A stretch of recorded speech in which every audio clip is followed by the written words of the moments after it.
Hello बच्चों, आपका स्वागत है स्ट्रीम फिजिक्स क्लास के यूट्यूब चैनल पे। यहाँ आप क्लास 11, 12 आईआईटी और नीट के लिए अपने फिजिक्स की तैयारी करते हैं। बच्चों, अभी हम लोग class 12 S C Verma volume 2 से 29 नंबर चैप्टर, जिसका नाम है इलेक्ट्रिक फील्ड एंड पोटेंशियल, से 18 नंबर क्वेश्चन को डिस्कस कर रहे हैं।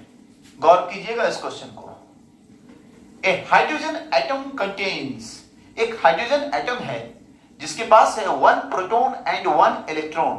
एक हाइड्रोजन एटम है, एक हाइड्रोजन एटम है आपके पास जिसमें एक प्रोटॉन और बीच में मान लेते हैं एक प्रोटॉन यानी प्लस ई, और यहां एक इलेक्ट्रॉन माइनस ई है।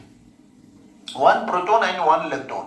It may be assumed that the electron revolves in a circle of radius 0.53 angstrom. यह मान लीजिए कि इलेक्ट्रॉन जो है रिवॉल्व कर रहा है एक सर्किल पर।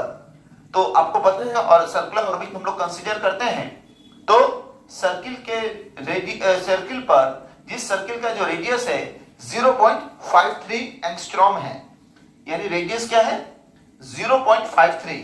तो मैं यहां R लिख लेता हूं सिर्फ, और यहां R is equal to 0.53 angstrom. ठीक है। The proton with the proton at the centre, और सेंटर पे एक प्रोटॉन है। चलिए, यानी एक हाइड्रोजन के एटम को कंसीडर किया गया और उसमें बताया गया कि यह एटम जो है, इसका ऑर्बिट जो है, ये एटम में ऑर्बिट जो है, एक ऑर्बिट को कंसीडर कीजिए, यह ऑर्बिट सर्कुलर है और उसका कुछ रेडियस है r। उस रेडियस का वैल्यू दे दिया गया और बताया गया कि इलेक्ट्रॉन्स ऑर्बिट पे घूम रहा है, सर्कुलर ऑर्बिट पे। ठीक है। और सेंटर पे एक प्रोटॉन है। ठीक है। अब पूछ रहा है the hydrogen atom is said to be in the ground state. कहा जा रहा है कि हाइड्रोजन एटम जो है वह ग्राउंड स्टेट में है। ग्राउंड स्टेट का मीनिंग यह होता है कि ना ही इलेक्ट्रॉन लूज हुआ ना ही इलेक्ट्रॉन गेन हुआ। Clear? The hydrogen atom is said to be in the ground state. In this case find the magnitude of the electric force. आपको इलेक्ट्रिक फोर्स निकालना है, यानी इलेक्ट्रोस्टैटिक फोर्स निकालना है। किसके किसके बीच? इस इलेक्ट्रॉन और इस प्रोटॉन के बीच। ठीक है। Force between the proton and the electron of the hydrogen atom. ठीक है। तो इलेक्ट्रिक फोर्स निकालना है, तो F is equal to K Q1 Q2 by R square. ये आपको पता है। तो K Q1 Q2 by R square, K का वैल्यू है 9 into 10 to the power 9। Q1 क्या होगा E, Q2 भी हो जाएगा E, तो E स्क्वायर बाई डिस्टेंस कितना होगा 0.53 इंटू 10 टू द पावर -10, क्योंकि 1 एंगस्ट्रॉम बराबर होता है 10 का पावर -10 मीटर। तो 0.53 एंगस्ट्रॉम का मतलब हुआ 0.53 इंटू 10 का पावर -10, तो डिस्टेंस का स्क्वायर हो गया। अब ध्यान देंगे आप, 9 into 10 to the power 9 into 1.6 into 10 to the power -19, इसका वैल्यू है इलेक्ट्रॉन का वैल्यू है, इलेक्ट्रॉन पर चार्ज का वैल्यू है 9 into 10 to the power 9 into 1.6 into 10 to the power -19 का स्क्वायर। ठीक है। चलिए, by 0.53 into 10 to the power -10 का स्क्वायर। नोट कर लीजिए आप लोग। ठीक है, नोट कर लीजिए।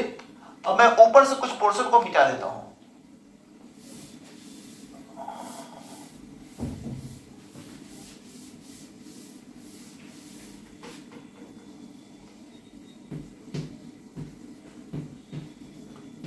चलिए, अब मैं इसको सॉल्व करता हूं। मेरे पास साइंटिफिक कैलकुलेटर है, इसकी मदद से मैं कर रहा हूं। आप लोग अपने से करने की कोशिश करिएगा, क्योंकि आप लोगों को साइंटिफिक कैलकुलेटर एग्जामिनेशन में अलाउड नहीं होगा। ठीक है। चलिए, तो मैंने जो कैलकुलेट किया, F का मैग्नीट्यूड ऊपर के नंबर को कैलकुलेट करने पे 23.04, ठीक है, 04 हुआ,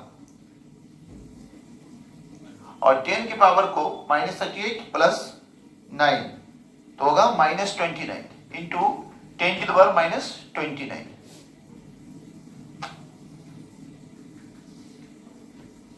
साइज 04 था।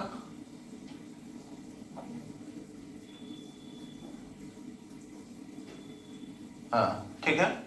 अब ध्यान देंगे, अब मैं क्या करता हूं,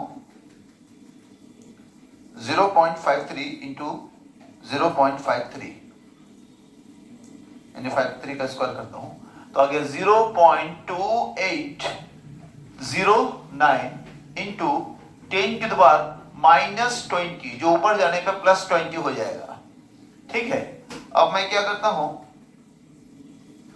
23.04 को डिवाइड कर दूं 0.2809 से, मुझे मिला 82.022, तो 02 में लिख देता हूं, ठीक है, इंटू 10 टू द पावर -9, ये प्लस हुआ तो माइनस, कैलकुलेट कर लो -9, इतना न्यूटन फोर्स हो गया इस इलेक्ट्रॉन और प्रोटॉन के बीच।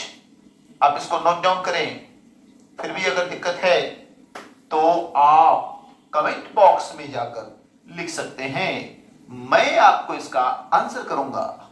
चलिए बच्चों,